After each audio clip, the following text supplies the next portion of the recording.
Terima kasih, masih bersama Bang Luhut Binsar Panjaitan. Bang Luhut, kalau kita lihat data ya, per 15 September itu jumlah kasus positif sekitar 225.000 dan per 30 September kemarin itu 287.000, artinya ada tambahan sekitar 62.000 ya Bang ya, secara nasional. Tapi kalau kita lihat 9 provinsi yang Abang dikasih tugas itu kan menyumbang 75%, berarti memang peningkatannya kan cukup banyak nih Bang. Apa yang bisa Abang lihat dari peningkatan yang masih tinggi ini Bang? Anda harus lihat secara besar, ini kan pandemik. Jadi pandemik OTG-nya itu pasti tinggi. Jadi kita melihat bahwa jumlah makin besar kalau testing ya makin banyak aja OTG. Tapi kita lebih fokus sekarang, dari sini ini testing ini akan kita lakukan untuk kita lakukan tracing. Selama ini kan tracing belum, nah sekarang sedang kita buat modelingnya udah mulai berjalan untuk supaya kita bisa pinpoint. Jadi jangan hanya melihat tadi khawatir jumlah infected. Jangan jumlah infected itu banyak kok, pasti paling mungkin 10% dari penduduk kita pasti ada mungkin. Ya karena itu sudah pandemi. Tapi yang kita harus amatin juga adalah angka meninggal yang absolut. Jadi angka mohon maaf yang dikuburkan. Nah, itu saya suruh cek langsung, misalnya di Pondok Ranggon. Ya, berapa orang yang meninggal dari mulai misalnya kemarin saya suruh Juli, Agustus, September, itu kita lihat apa namanya angkanya, berapa perempuan, berapa laki, berapa anak-anak, sehingga kita dapat presentasi angka absolut, tidak hanya mortality rate saja. Nah, kemudian yang kedua kita lihat recovery rate-nya berapa jumlah yang sembuh, karena ini penting juga. Kalau angka semuanya tinggi, berarti penanganan di di karantina dan di rumah sakit bagus. Ya, itu sebabnya di rumah sakit harus kita pastikan mereka menangani secara profesional dengan obat yang pas, dengan alat yang pas. Kalau tadi logis Abang sampaikan bahwa semakin tinggi testing pasti jumlah positif makin banyak.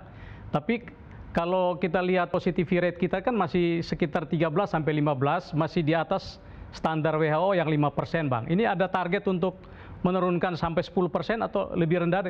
Iya, sebenarnya kalau sistem yang saya sebutkan tadi, strategi yang saya sebutkan tadi dijalankan dengan baik, itu masyarakatnya disiplin. Ini bukan semua tergantung pemerintah loh, jangan keliru. Biar kita bekerja setengah mati kalau rakyatnya masih ada deklarasi sini, deklarasi sana, itu kan klaster. Itu kan membuat masalah. Jadi kesadaran kita itu harus ada. Jadi semua intelektual kita ini pun mesti tahu. Kita berobat setengah mati bikin dihilirin dari rumah sakit. Tapi di hulu ini masih tidak disiplin.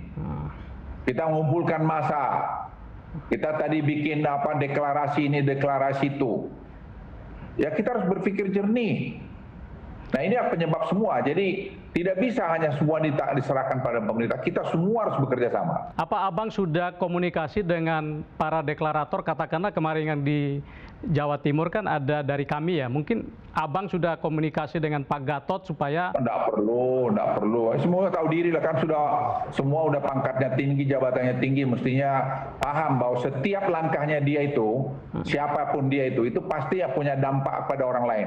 Dan jangan lupa akibat itu bisa ada orang meninggal, ada orang yang mati gara-gara sikap kita yang tidak pas. Jadi saya titip semua itu pada punya birahi-birahi politik, tahan dulu. Nanti tunggu selesai ini mulai penyuntikan, mau main lagi sana silakan aja, tidak ada masalah. Tapi sekarang ini tanggung jawab kita kemanusiaan. Saya ingin sekali ulangi, kemanusiaan. Jadi kita belajar dari sekolah, kalau kami dari Militer Academy sampai di mana-mana kita belajar itu. Jadi kita tahu apa yang harus kita lakukan, apa yang harus tidak kita lakukan. Ini di satu sisi pemerintah tegas terhadap deklarasi kami, tapi ada juga pandangan bahwa pemerintah cenderung melonggarkan pilkada ya, Desember tetap jalan. Nah, bagaimana temuan Abang di lapangan?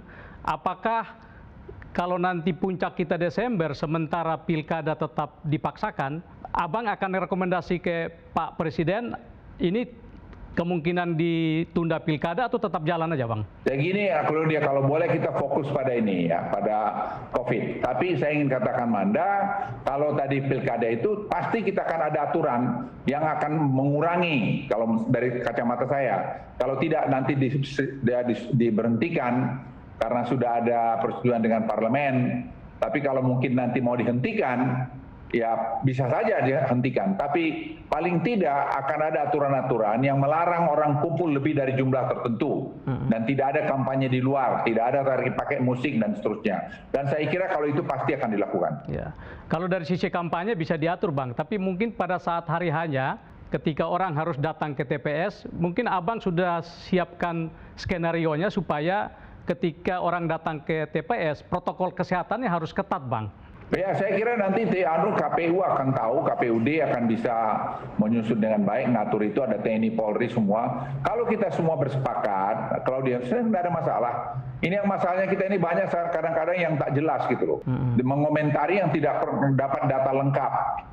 Ya, jadi seperti yang saya berkali-kali sampaikan, kita komentarin setelah kita punya data lengkap. Kalau data kita relatif lengkap. Kalau hanya data sepotong-potong baru kata orang terus berkomentar, saya sayangkan itu. Ya.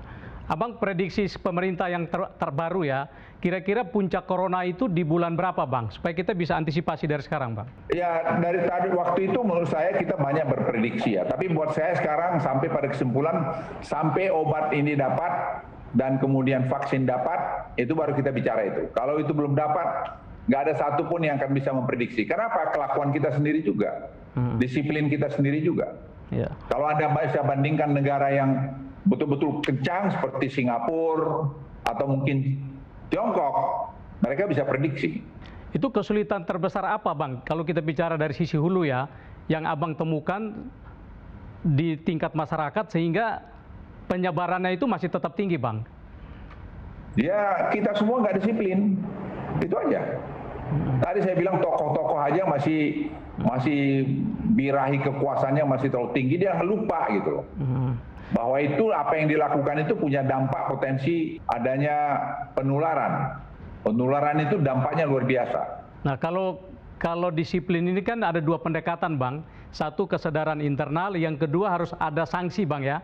Tapi nanti kita bahas di segmen berikut, Bang. Pemirsa, tetaplah di Special Interview.